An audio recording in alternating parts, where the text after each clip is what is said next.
નમસ્કાર મિત્રો, સ્વાગત છે તમારું અમારી YouTube channel Gujarat jobs and ન્યૂઝમાં.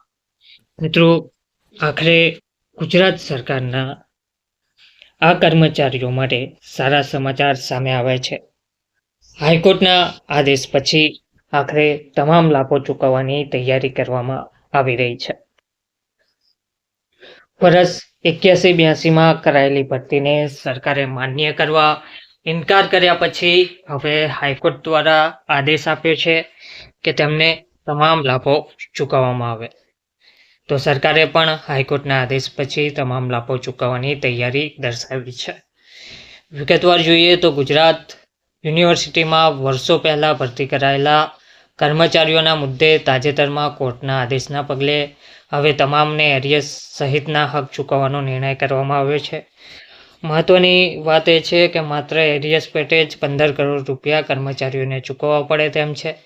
યુનિવર્સિટીએ જે તે સમયે કરેલી ભરતીને લઈને હાલમાં કરોડો રૂપિયાની ચૂકવણી બાદ આર્થિક કટોકટીનો સામનો કરવો પડે તેવી સ્થિતિ ઊભી થઈ છે. યુનિવર્સિટીમાં વર્ષ 1981-82માં મહેકમના આધારે 167 કર્મચારીઓની વર્ગ 3 અને 4માં ભરતી કરવામાં આવી હતી.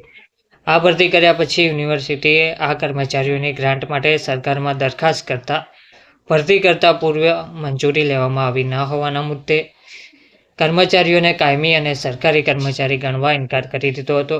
યુનિવર્સિટીએ જે તે સમયે મહેકમને ધ્યાનમાં રાખીને ભરતી કરી હોવાની રજૂઆત કરવા છતાં સરકારે આ કર્મચારીઓને કાયમી ગણીને તેની પગાર ગ્રાન્ટ સહિતના લાભ આપવાની ના પાડી દીધી હતી.